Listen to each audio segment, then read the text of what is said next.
Estamos y de qué hemos venido hablando. Hace 8 días tuvimos el tiempo de la cena, así que fue hace 15 días la última clase. Quizá ya se nos ha olvidado mucho o si no todo lo que estuvimos hablando, pero venimos hablando de un tema importante al cual le hemos dado un nombre o se le ha puesto un título que es, no sé si usted lo recuerda y espero que lo recuerde, es Matrimonios en el Espíritu. Debemos recordar ese título porque básicamente es el propósito del tiempo que queremos compartir en esta escuela dominical. Es que podamos llegar al punto de tener matrimonios en el Espíritu. Y venimos hablando y venimos trabajando en este texto de Gálatas que hemos venido mirando, estuvimos viendo acerca de lo que es la verdadera libertad, lo cual nos enseña, nos lleva y nos guía a una libertad sometidos a la palabra de Dios, sirviendo por amor los unos a los otros. Y no sé si usted se acuerda, pero hace 15 días lo que estuvimos fue mirando exactamente el texto o el versículo que está en Gálatas 5, versículo 16. Ese versículo debe ser quizá memorizado o aprendido por nosotros, que dice ¿cómo? Dice Pablo allí, digo pues, andad en el Espíritu y no satisfagáis los deseos de la carne. Estuvimos viendo la semana pasada tratando de mirar únicamente la palabra ¿qué? Andar. Y estuvimos viendo lo que significa, lo que debe o lo que debemos entender por la palabra andar. Vimos que la palabra andar refleja una acción. Es algo que se muestra por las acciones que diariamente tenemos. Vimos que la palabra andar también nos lleva a la idea de que es algo continuo. Es algo que se lleva a cabo continuamente. Y finalmente vimos que siempre la palabra andar nos va a llevar también a un propósito, porque cuando andamos o cuando nos movemos o nos desplazamos es porque queremos llegar a un propósito. Pero todo esto entendiendo algo que básicamente cuando allí nos está hablando de la palabra andar, nos está llevando a entender que es la manera en la cual nosotros ¿qué? Vivimos. Ese andar es la manera en la que vivimos nosotros nuestra vida cristiana. Entonces, haciendo ese recorderis, mis hermanos, vamos a poner este tiempo en las manos del Señor y vamos a pedirle al que nos guíe con su Santo Espíritu. Bendito Dios, gracias, te damos una vez más. Gracias, Señor, por este lugar que tú has dispuesto. Gracias porque nos permites hoy juntos como hermanos reunirnos sabiendo y entendiendo que somos tu iglesia, Señor, porque tú nos has salvado, nos has rescatado y nos has dado este privilegio, Señor, de estar unos con los otros, aprendiendo de tu palabra, exhortándonos, animándonos, Señor, y cuanto más, Señor, aquí dándote la gloria.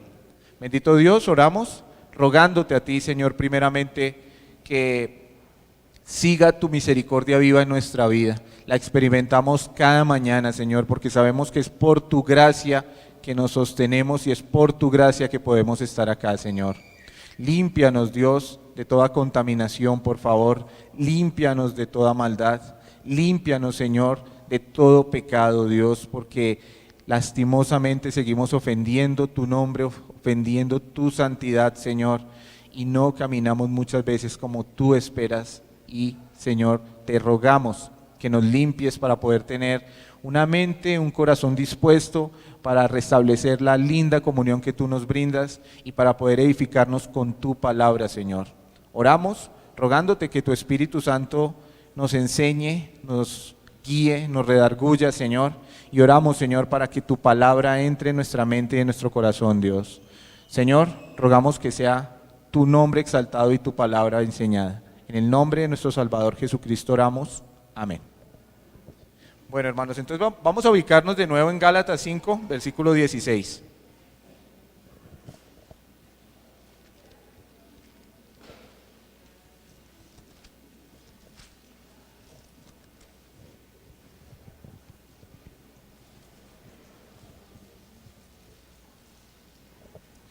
Y si bien estábamos entonces hablando en cuanto a lo que es andar, siendo fieles a la palabra de Dios y siendo fieles a la Escritura y al texto como está escrito, no simplemente nos dijo que andáramos, ¿verdad? Sino que hay allí algo que compone esa frase y es realmente el centro y es la importancia de lo que nosotros tenemos que entender y hablar. Así que no, básicamente el mandato no es simplemente andar, ¿verdad? Sino que es ¿a qué? ¿Cómo dice? Andad en el Espíritu. Y eso hace la total y gran diferencia, andar en el Espíritu. Pero antes de entrar a que miremos o podamos tratar de entender un poquito lo que significa andar en el Espíritu, quiero que nos preguntemos conscientemente cada uno allí, si está con su pareja, preguntémonoslo con la pareja, si no, preguntémonoslo allí nosotros, y es lo siguiente, preguntémonos, ¿siempre estoy andando en el Espíritu? Cada uno en lo personal, pregúntese, ¿siempre está andando en el Espíritu? Hágase la pregunta allí por 5 segundos y usted mismo trate de responderse en su corazón. Ahora, la pregunta siguiente sería, si no estoy andando siempre en el Espíritu o si no estoy andando en el Espíritu, ¿por qué razón será? ¿Por qué no estoy andando en el Espíritu? Y déjeme responder a esta pregunta bíblicamente, porque la misma palabra es la que nos va a responder esto. Hay 2 razones por las cuales una persona no anda en el Espíritu. La primera razón es porque la persona no ha recibido el Espíritu. Y es imposible que alguien pueda andar en el Espíritu si no ha recibido al Espíritu en su vida. Ahora, ¿cómo recibir al Espíritu? Nos hablaba el domingo en la tarde el hermano Andrés acerca de muchas creencias muy aparte de la Biblia que se han venido popularizando y creencias que se han venido enseñando y quizá ideas que usted y yo hemos escuchado y quizá hasta se han llegado a creer.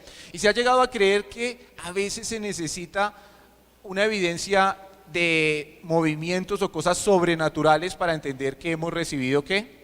El Espíritu, ¿verdad? Y que si usted no empieza de repente a manifestar una cantidad de idiomas que, bueno, fueran idiomas estaría bien, pero empieza usted a decir una cantidad de palabras o balbuceos que realmente no se sabe qué son, entonces es porque quizá no ha recibido el Espíritu. Y si usted no empieza a sentir de pronto un calor en su cuerpo, o si no se desmaya, o si no pasa algo, es porque no ha recibido ¿qué?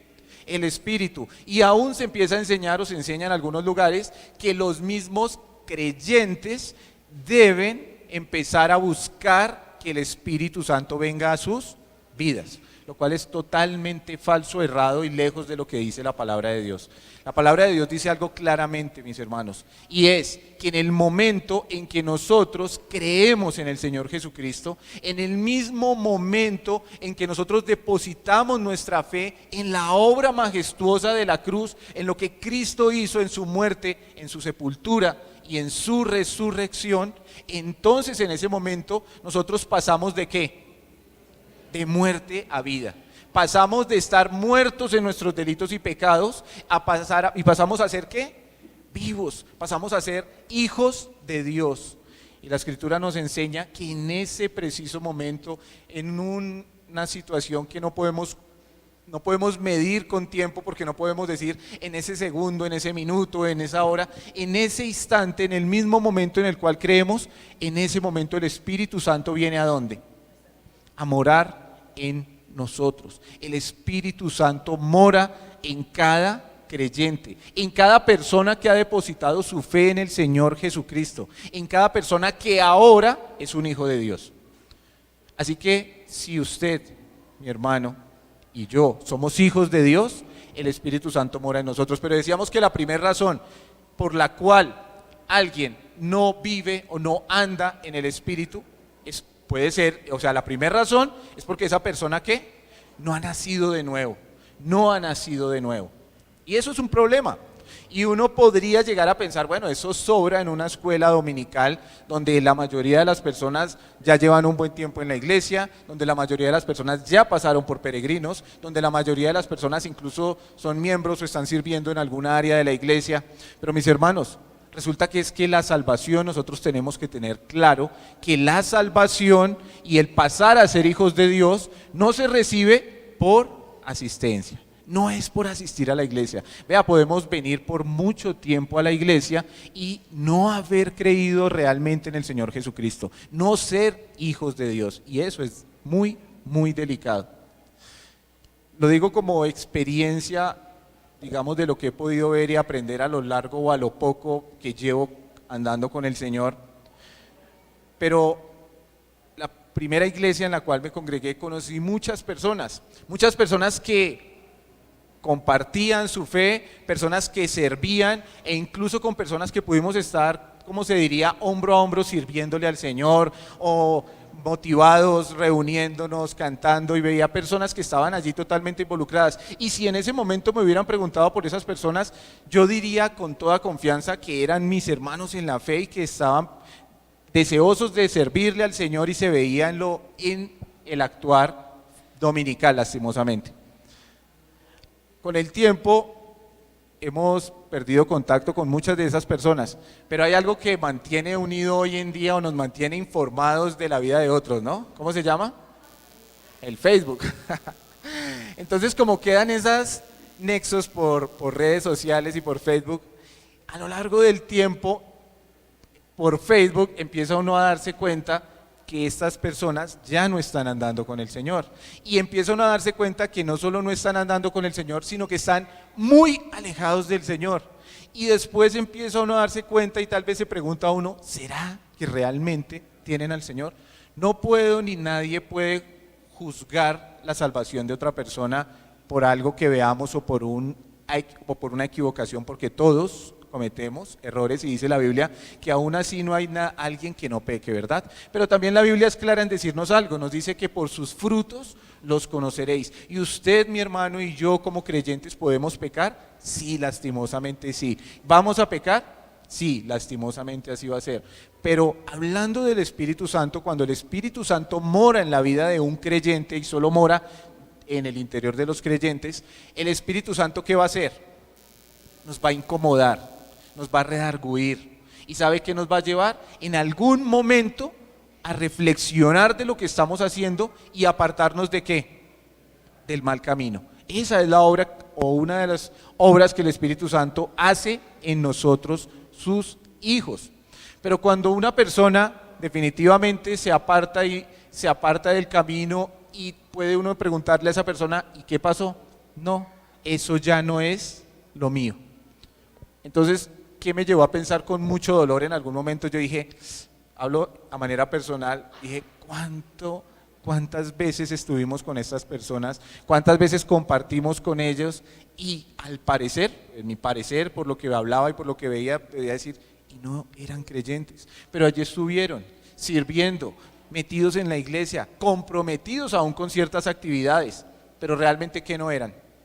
No eran creyentes, no habían creído realmente en la obra del Señor Jesucristo. Y se ve ese error o se ve ese peligro en todas las iglesias, mis hermanos.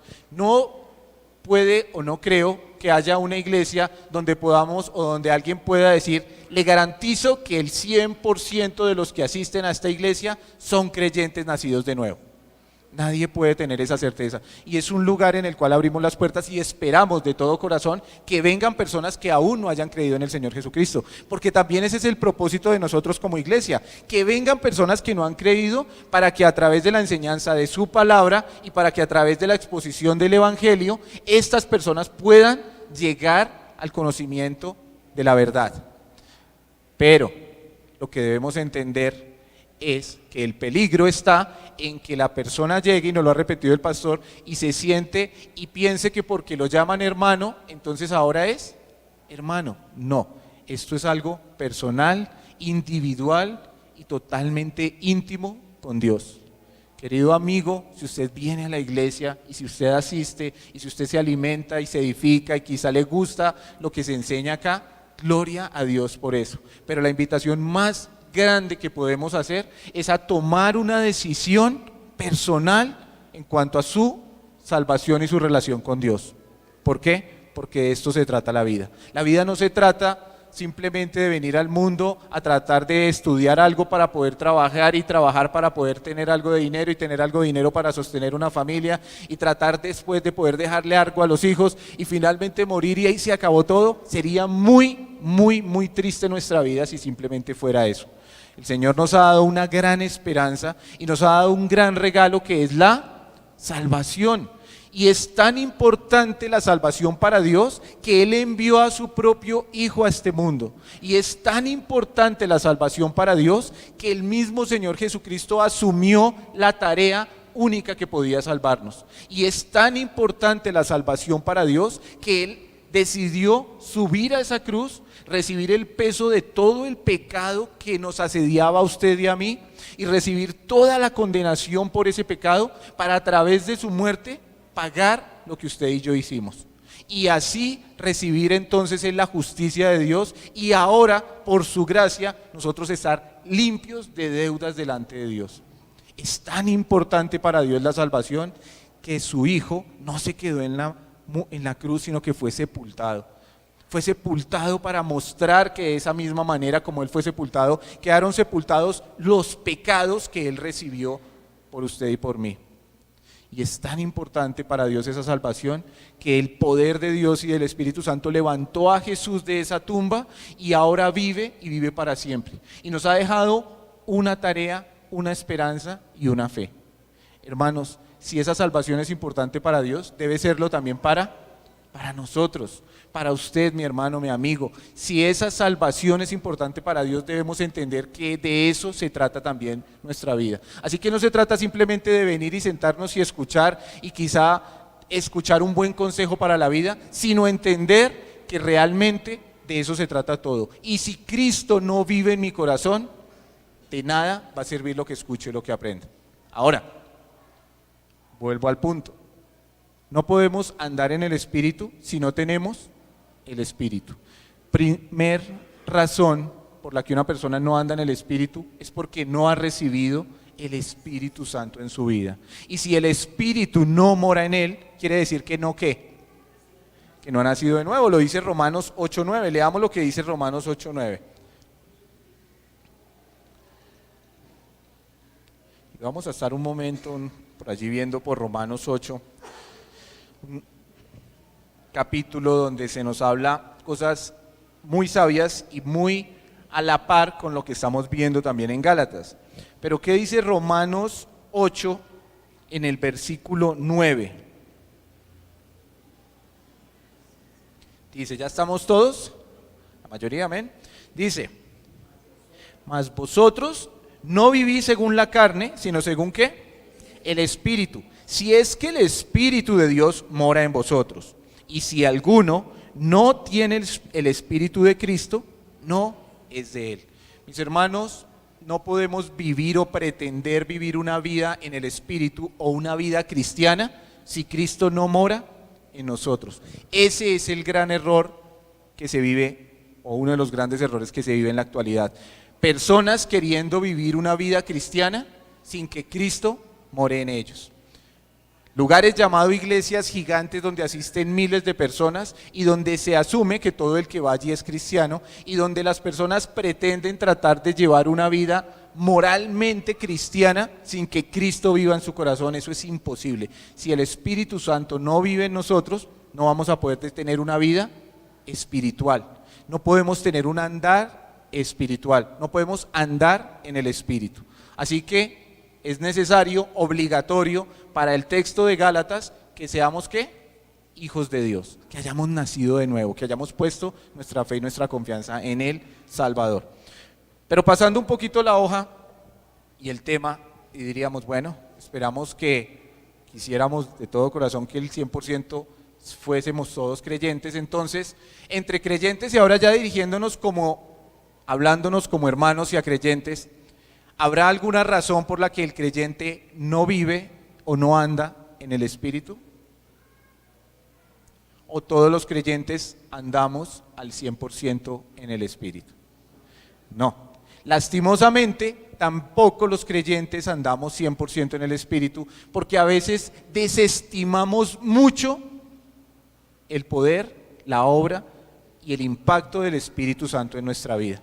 ¿Sabe que como fundamentales, como una iglesia fundamental y como una iglesia fundada y fundamentada en la palabra de Dios, y en medio de una sociedad y en medio de una cultura donde se ha tergiversado tanto el obrar del Espíritu Santo, a veces caemos en el otro extremo y a veces queremos obviar de cierta manera la obra del Espíritu Santo, y a veces le damos poca importancia a todo el ministerio del Espíritu Santo en la vida del creyente. Y entonces, como hay un extremo que cree que andar en el Espíritu es de repente estar haciendo todo un show, entonces podemos caer en el otro extremo que no podemos ni siquiera entender o darnos cuenta que realmente el Espíritu Santo sí tiene gran poder en la vida del creyente. Porque de pronto se nos metió en la cabeza que el poder del Espíritu es show. Entonces, mejor pensar que no hay poder del Espíritu Santo, y eso sería un error gigantesco, mis hermanos, llegar a pensar de esa manera. El Espíritu Santo tiene una acción en toda situación de nuestra vida y es muy importante que nosotros lo entendamos. En la salvación, usted y yo, hablando ya como hermanos y a creyentes, hermanos, usted y yo llegamos a la salvación gracias a la predicación del Evangelio, gracias a la misericordia de Dios, pero gracias también, ¿sabe qué? A la obra del Espíritu Santo. Porque dijo el Señor Jesucristo en Juan capítulo 16 que vendría el Espíritu Santo y que ¿qué iba a hacer? Convencerá al mundo ¿de qué? De pecado, de justicia y de juicio. El Espíritu Santo convence al mundo pecador, como en el mundo en el que estuvimos usted y yo, de que éramos pecadores, de que hubo justicia de Dios en Cristo y de que el juicio fue consumado y ahora somos libres. ¿Cómo convence el Espíritu Santo al mundo de pecado? Quizá es un viento que va pasando y pasa por el oído de la gente por ahí y le dice, usted es un pecador. ¿Será que es la manera en la que el Espíritu Santo convence al mundo de pecado? En el mismo texto de Juan y luego vemos en Hechos de los Apóstoles en la primera predicación de Pedro, la manera en que el Espíritu Santo actuó convenciendo al mundo de pecado, de justicia y de juicio. ¿Y fue a través de qué? La predicación del Evangelio. Cuando el Evangelio es predicado, el Espíritu Santo está operando. Cuando el Evangelio es presentado, el Espíritu Santo está convenciéndonos de lo que somos. Cuando nos presentaron el Evangelio, en medio del Evangelio que es poder de Dios para salvación, entonces nosotros estuvimos siendo convencidos por el Espíritu Santo de nuestra real condición. El Espíritu Santo juega un papel importantísimo, primordial, en el momento de la salvación. Pero el Espíritu Santo también juega un papel muy importante en el momento de la regeneración, en el momento en el que pasamos de muerte a vida, en el momento en que dejamos de ser hijos del diablo, como dice la Biblia, a ser hijos de Dios. En ese momento también el Espíritu Santo juega un papel totalmente importante en la regeneración nuestra, en la conversión a ser hijos de Dios. Leamos lo que dice Efesios 1, versículo 13.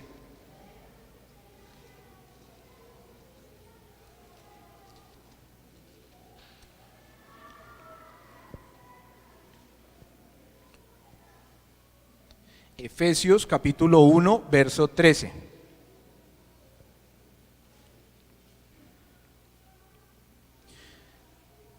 Y nos está hablando justamente de ese gran momento en el cual fuimos salvos, en el momento en que creímos, en el momento que pasamos de muerte a vida, y nos dice algo sobrenatural que pasa, y sí es sobrenatural. En Él, en Cristo vosotros, habiendo oído la palabra de verdad, el evangelio de vuestra salvación, y habiendo ¿qué? Creído en Él, porque si no creemos, pues entonces no somos salvos. Entonces cuando pasa todo este momento súper maravilloso y habiendo creído en Él, fuisteis sellados con el Espíritu Santo de la promesa, que es las arras de nuestra herencia hasta la redención de la posesión adquirida para alabanza de su gloria. En el momento de nuestra salvación ocurre también la regeneración. Somos transformados y pasamos de muerte a vida. Dejamos de ser personas naturales incapaces de tener al Espíritu Santo a ser personas nacidas de nuevo con una capacidad sobrenatural dada por Dios y puesto el Espíritu Santo en nosotros. Me gusta mucho algo que dice Ezequiel capítulo 37. Quizá usted ha escuchado el texto allí de Ezequiel y yo creo que la mayoría hemos oído esta profecía del valle de los huesos secos, ¿verdad? Esa profecía que Dios le da allí a Ezequiel y le muestra esos huesos secos y luego le dice, ¿se levantarán esos huesos secos? Y él dice, no lo sé, Señor, tú lo sabes. Y él le dice que profetice y que esos huesos van a empezar a tener vida. Y entonces en esos huesos podremos imaginarnos calaveras tiradas allí en medio de un valle. Empieza a ver algo sobrenatural en estos huesos y empieza a recubrir tendones, a recurrir a cubrir los venas, músculo, hasta que finalmente se forman de nuevo cuerpos. Pero ¿sabe qué dice allí? Aún no tienen vida. ¿Sabe qué les faltaba? El espíritu. Y luego dice el Señor en el versículo 5, dice, y daré el espíritu a estos huesos para que tengan ¿qué? Vida. Es una profecía para el pueblo de Israel. Es una profecía que creemos que tuvo su cumplimiento y que lo que estaba profetizando allí era el resurgimiento de la nación de Israel, que en un momento esa nación iba a estar dispersa y prácticamente muerta, pero vendría el momento en que nuevamente tendrían vida por la predicación y serían una nación, y de hecho lo explica más adelante y así dice que sería para el pueblo de Israel. Pero podemos entender una alegoría de esto, mis hermanos. Y así como esos huesos, estaba allí diciendo, recibieron el Espíritu para poder tener vida, es de la misma manera que el Espíritu Santo obró en usted y en mí para que podamos ahora tener ¿qué? Vida. Y nosotros como matrimonios y como hogares debemos entender que en nuestro hogar reina y vive ¿quién? El Espíritu Santo, reina Dios y vive el Espíritu Santo, y eso es para que tengamos ¿qué? Vida. Pero lastimosamente a veces vivimos como muertos. Vamos a llegar a ese punto de tratar de entenderlo. ¿Por qué razón? Dijimos, en primer lugar, ¿el Espíritu Santo actuó en nuestra salvación? Sí, totalmente. ¿Actuó en la regeneración? Totalmente. ¿Y qué se espera luego cuando ya somos salvos y regenerados? ¿Cuál es la expectativa del creyente o que Dios quiere con el creyente? Que tengamos una vida ¿qué? Santa, a lo cual nosotros lo llamamos la santificación, a tener una vida donde cada vez podamos estar más. ¿Qué es santificación? ¿O qué es santo? Apartado ¿de qué? Del pecado, ¿verdad? Entonces se espera que a medida que caminamos en la vida diaria, vayamos alejándonos un poquito más del pecado, ojalá un poco más del pecado, y acercándonos más a las expectativas que Dios tiene con nosotros, lo cual es la santificación. Y ese proceso de santificación también es totalmente dependiente ¿de quién? Del Espíritu Santo. De hecho, parece que fuera una tarea para niños, ¿no? Si le preguntan a los niños, tal vez lo responden muy fácil diciéndoles, ¿cómo se logra tener una vida santa? Quizá cualquier niño dice, pues con el Espíritu Santo, porque nos muestra que es ese carácter de Dios o esa persona de Dios que nos lleva a esa santificación. Nosotros tenemos que andar en esa santificación y el Espíritu Santo también actúa en esa área de nuestra vida. Ahora, explico todo esto porque, mis hermanos, porque es importante que nosotros entendamos la importancia, valga la redundancia de palabras, del Espíritu Santo en la vida del creyente. Dije hace un momento, a veces no nos damos cuenta de la importancia que el Espíritu Santo y no lo tenemos muy en cuenta para nuestro diario vivir. Ahora quiero hacer un ejercicio para todos. Si están en pareja, háblelo con su pareja. Si está solo, piénselo con su cabeza. En un minuto quiero que por favor piense en dos cosas. Las personas de este lado, por favor piensen en pareja o solos, y ya ahorita vamos a preguntar a 3 personas voluntarias.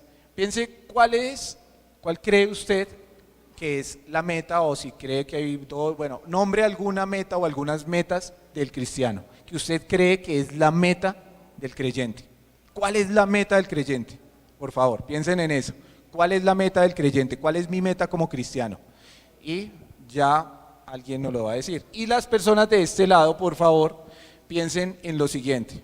Quiero que piensen en algo también en pareja, si lo pueden hacer, y si no, piénsenlo ahí, ya preguntaremos. Piensen todos acerca de qué es andar en el Espíritu, porque estamos hablando de andar en el Espíritu, pero no hemos hablado qué es andar en el Espíritu.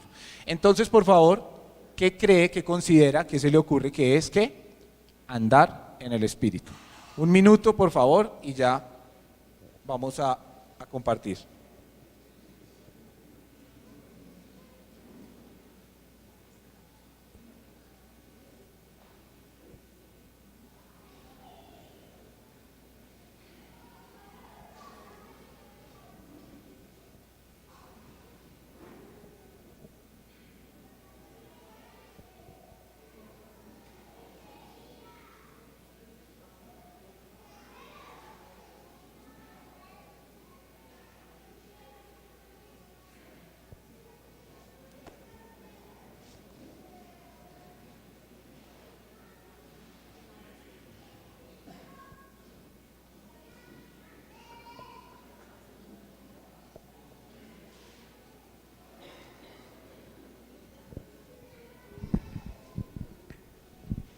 Bueno, creo que pasó el minuto, tiempo suficiente, ya tampoco estaba tan difícil, ya tenemos, igual no es una exposición bíblica, simplemente queremos escuchar las ideas. ¿Algún voluntario de este lado que nos quiera compartir lo que piensa, considera, cree que es una o la meta del cristiano, meta del creyente? ¿Algún voluntario para no tener que escogerlo? ¿Alguno? Bueno, mi hermano Carlos. Uy. Muy buenos días, hermanos. Para mí la Fuerte, meta es perfeccionarme todos los días leyendo la palabra. Muy bien, gracias, hermano. La meta entonces, mi hermano considera que es perfeccionarnos cada día leyendo la palabra. Bien. ¿Alguien más, por favor? Quiero dos opiniones más de este lado que nos ayuden o nos compartan lo que considera o cree que es la meta del creyente. Mi hermano Bernabé, gracias.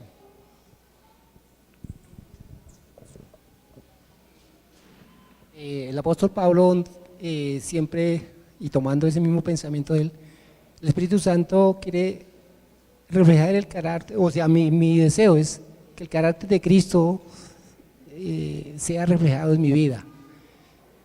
Y el apóstol Pablo también era como el pensamiento de él. Él decía que él proseguía a la meta de ese supremo llamamiento con el cual Cristo lo había llamado. Ese es mi deseo, claro, a través de la Escritura, a través de la dependencia de Él, porque entiendo que solamente Él es el que produce esa obra en mí. Gracias. Entonces mi hermano considera que la meta es reflejar el carácter de Cristo en nosotros. ¿Le entendí de esa forma? Ok, gracias. ¿Alguien más? Allí tenemos dos voluntarios allí. Está la hermana Pilar.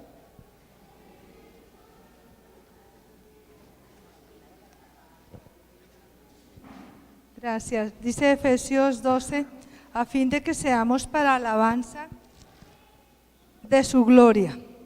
Nosotros los que primeramente esperábamos en Cristo. Entonces nos habla de un fin, un propósito, y es ser ¿qué? Para alabanza. Y allí entraríamos en otro tema que también vamos a tratar de, o vamos a tener que ver, qué es alabar y qué significa esto a Dios. Pero bueno, una última allí de nuestra hermana Claudia. ¿Ella va a decir lo que Rafael le dijo que dijera o va a decir...?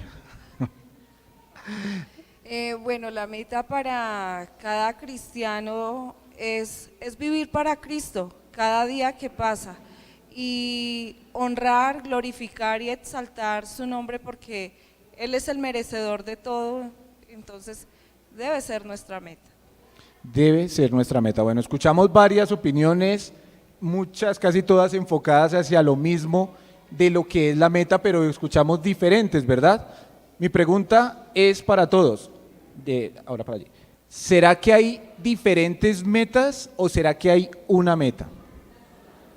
Creo que debe haber una sola meta, ¿verdad? Cuando alguien va a la carrera, no creo que hayan varias metas o no va a ser así nunca, sino que siempre va a haber una meta. Y lastimosamente, vea que tenemos diferentes opiniones en cuanto a las metas. Y a veces no tenemos clara, si no tenemos clara la meta, pues no vamos a correr la batalla. A veces la carrera, a veces nos sucede que salimos de acá y queremos ir a almorzar a algún lugar y no sabemos a dónde. Entonces nos subimos al carro, damos la vuelta por allí, empezamos por allí y empezamos todos. ¿A dónde vamos? Y a veces tardamos hasta 15 minutos decidiendo a dónde ir, porque no sabemos a dónde ir. Si no tenemos clara una meta, pues va a ser muy difícil caminar y terminamos comiendo en la casa como siempre el calentado del día anterior que estaba muy bueno. Pero bueno, ahora por acá, creo que nos quedan 5 minutos, por favor, el hermano Javier, ¿qué considera que es el andar con Cristo?